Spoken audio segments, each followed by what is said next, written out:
Saya memang cukup suka dengan Prabowo ni sejak dulu lagi. Dan saya sangat berharap agar satu hari nanti dia jadi pemimpin tertinggi di Indonesia. Dan apa yang pasti, saya akan terus-menerus bersama Indonesia dalam membanteras penjajahan Rohingya. Prabowo bilang, saya siap mati demi bangsa. Bohong. Orang kalau sudah siap mati, gak mikirin dunia lagi. Gigi kau, Wak. Kau bilang pula lagi Prabowo bohong membela mati untuk negara. Kalau dia nggak membela rela mati untuk negara, nggak menjadi tentara dia, Pak. Tentara itu NKRI, harga mati. Biar kalau seumpama tahun 2024 nanti Prabowo Gibran menang satu putaran, saya akan wakafkan kambing buat syukuran. Beberapa hari yang lalu itu ternyata sempat trending hashtag asal bukan Prabowo. Ini siapa yang mainin ini gitu ya? Emang dia semenarik itu? Jawabannya ya iya. Anak muda. Ini kan kali pertama nih. Inilah baru pemimpin yang mengutamakan rakyatnya. Kenyataan Prabowo yang mengatakan rakyat Indonesia yang masih ramai susah perlu diutamakan dari Rohingya adalah satu kenyataan yang cukup terpuji. Mantap. Malangnya, kita tak dengar lagi kenyataan yang sama diucapkan oleh mana-mana pemimpin di negara kita. Prabowo juga mengatakan kita kena berhubung dengan badan-badan antarabangsa untuk selesaikan isu Rohingya. Ya, inilah yang sebetulnya. Isu Rohingya adalah isu ASEAN, bukan isu Malaysia dan Indonesia sahaja. Kita harus tekan Burma dan menyuruh negara-negara ASEAN lainnya untuk menggalas tanggungjawab yang sama. Apa pasal Malaysia dan Indonesia saja kena uruskan perkara ni? Kata ASEAN ni macam satu keluarga, tapi bila ada masalah mereka lari. Saya memang cukup suka dengan Prabowo ni sejak dulu lagi. Dan saya sangat berharap agar satu hari nanti dia jadi pemimpin tertinggi di Indonesia. Dan apa yang pasti, saya akan terus-menerus bersama Indonesia dalam membanteras penjajahan Rohingya. Mantap. Kongsikan video ini, tuliskan pandangan anda dalam ruangan komen dan kasih follow satu kali. Waduh. Oke, baik. Hai, assalamualaikum warahmatullahi wabarakatuh, guys. Apa kabar pada kalian semua? Saya harap kalian semua sehat-sehat selalu, murah rezeki, panjang umur, dan dijauhkan dari segala marbahaya. Amin amin ya robbal alamin. Nah, guys, yang baru tadi adalah salah satu TikToker asal Malaysia ya, yang mengagumi Bapak Prabowo dan mengharapkan Bapak Prabowo jadi presiden di tahun 2024 ini. Widih, keren. Negara tetangga pun sampai-sampai mengagumi Pak Prabowo, sedangkan Pak Prabowo ini belum jadi presiden pun ya guys. Karena apa? Karena kebijakan Prabowo yang menolak Rohingya ya, yang menolak Rohingya. Dan ya, kita pernah dengarkan Bapak Prabowo mengatakan apa ya, apa yang kita bisa bantu ya. Waduh, keren sekali dah. Ini aku salut dan aku merinding guys, karena di negara sendiri Bapak Prabowo selalu dihina, direndahkan. Di negara tetangga Malaysia bahkan memuji Bapak Prabowo dan menginginkan Bapak Prabowo jadi presiden Indonesia. Waduh, mantap. Jadi kata-kata yang mana nih yang pernah Prabowo katakan? Coba mari kita dengar video ini. Katakanlah kita mau bantu Rohingya.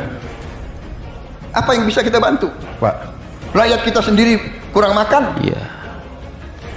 Anak-anak kita sekitar 20% lebih kurang gizi.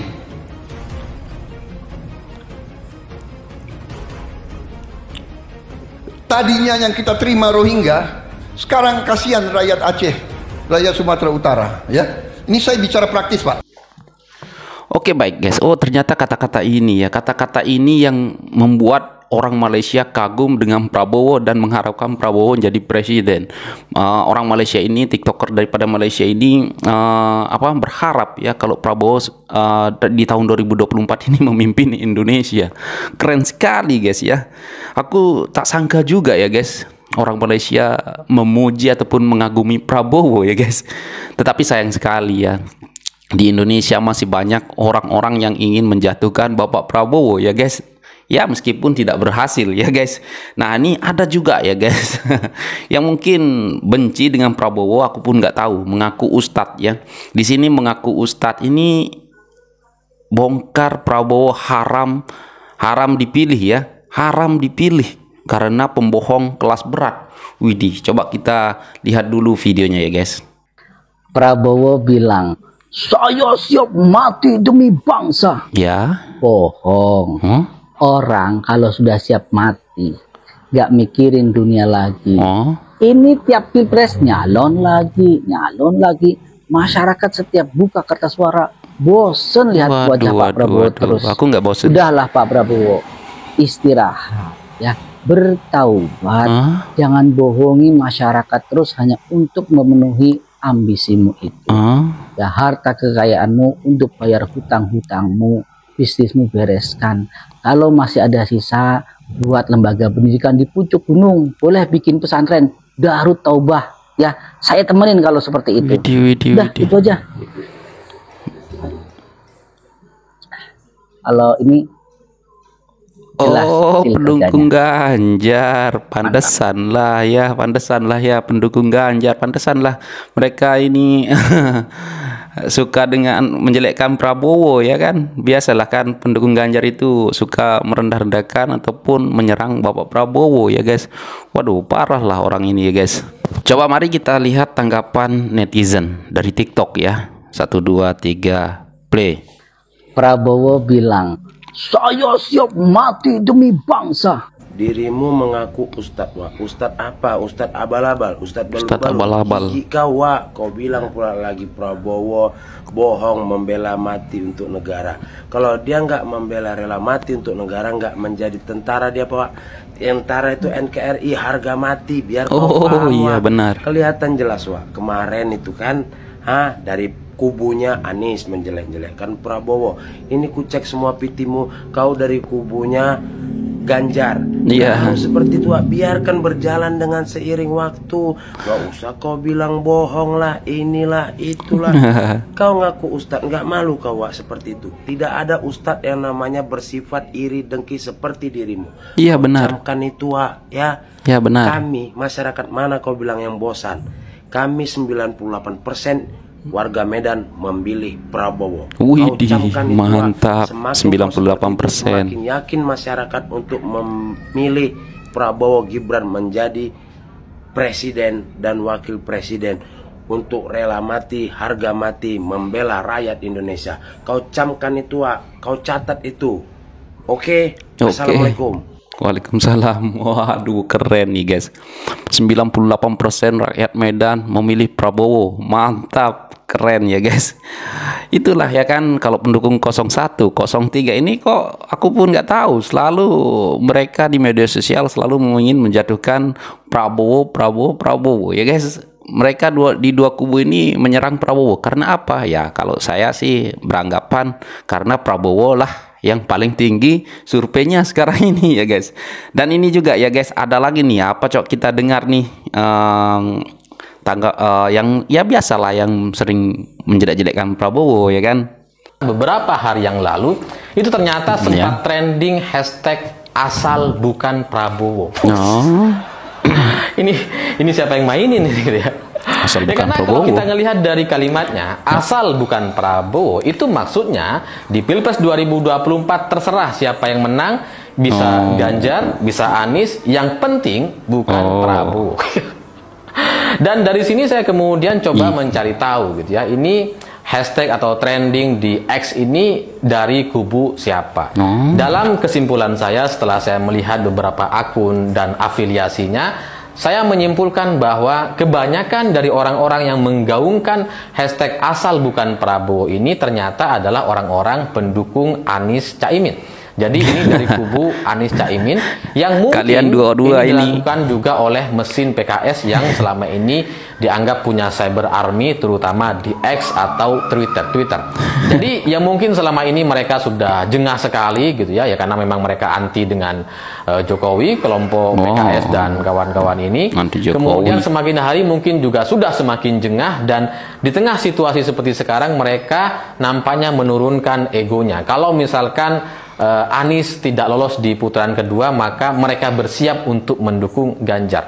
Itu yang saya baca dari hashtag asal bukan Prabowo ini. Dan Intinya guys, kalian berdua itu dari 01, 03 itu sebenarnya ingin menjatuhkan Prabowo ya. Intinya itu aja, nggak usah kemana-mana ya.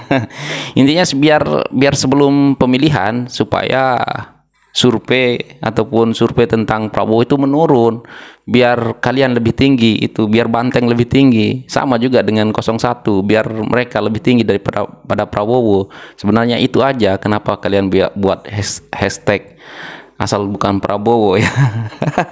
Kebalik menurut saya ya guys. Oke guys, kita coba dengarkan abang-abang kita ini. Kalau Prabowo menang katanya ya, siap tuh mensembelih kambingnya untuk masyarakat, saking syukurnya lah ya guys. Walaupun aku ini hanyalah orang miskin ya, yang ada di kampung ya. Tapi nanti kalau seumpama tahun 2024 nanti Prabowo Gibran menang satu putaran ya, saya akan wakopkan kambing ya. Buat syukuran untuk kemenangan Prabowo Gibran di tahun 2024 nanti. Karena hanya Prabowo Gibran lah yang sanggup untuk meneruskan perjuangan Bapak Jokowi membangun mulai dari Sabang sampai Merauke nanti. Mari kawan-kawan kita bersatu bersuara untuk memenangkan Prabowo Gibran dalam satu putaran. Satu hati merdeka kita bang, merdeka. Memang satu hati kita bang. Memang mantap sekali pengorbanan abang ini. Kalau Prabowo menang, ingin mewakafkan kambingnya untuk syukuran kepada warga sekitar lah ya. Inilah pendukung Prabowo ya guys.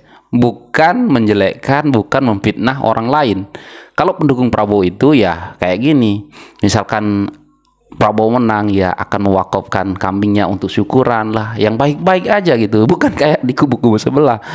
Selalu berusaha menjatuhkan dan memfitnah Prabowo. Aduh, parah lah guys. Aku pun heran juga ya kenapa ya mereka ini selalu membenci sekali Prabowo. Tapi yang jelas itu karena Prabowo lah yang paling tinggi surveinya. Itu karena mereka 01, 03 terus menyerang Bapak Prabowo. Dan ini juga ada kakak-kakak kita ataupun mbak-mbak kita yang dulunya benci ya, termasuk kurang suka dengan belimbing sayur katanya dengan Mas Gibran, tetapi sekarang ini malah sadar gitu ya guys, sadar kalau memang ya harusnya Gibran harus maju gitu ya. Coba kita lihat dulu video ini dan kita simak bersama-sama ya guys. Semenjak dia masuk nih ke cawapresnya Pak Prabowo, gelombang tudingan-tudingan negatif dan dukungan-dukungan sama gedenya. Oh. Ya, emang dia semenarik itu? Jawabannya ya iya. Anak muda. Ini kan kali pertama nih. 35 tahun, sama umurnya sama gue. Masuk ke Pak Prabowo, wah gelombang tudingan negatif dan dukungan sama gedenya. Mulai dikatain curang karena putusan MK, nepotisme, dinasti politik, dan lain-lain. Pokoknya banyak. Gue juga dulu jujur aja waktu dia baru jadi wali kota Solo, pandangan gue negatif karena gue berpikirnya karena pengaruh bapaknya gitu, anak presiden gitu kan. Mindset gue rusak ternyata. Yang milih rakyat, dia mah ngajuin doang. Karena yang ada di kepala gue saat itu adalah anak-anaknya presiden ini katanya tertariknya bisnis, gak mau ngikutin jejak bapaknya. Oh iya. Ini sama analoginya kayak seorang anak punya orang tua dokter. Dia tertariknya kagak dokter, tapi bisnis gitu, jualan apa kayak gitu. Kayak dia lah jualan markobar gitu. Ketika di perjalanan, dia ngelihat bapaknya pekerjaannya segitu mulianya. Ngurusin orang sakit, nyembuhin orang. Terketuklah hatinya buat pengen jadi dokter, ngikutin jejak bapaknya. Salahnya di mana?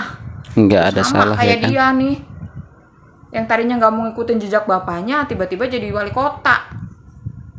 Tapi ditunjukin dengan cara kerja. Buktinya apa? Kepuasan masyarakat Solo di atas 90% dan tingkat kemiskinannya turun jauh.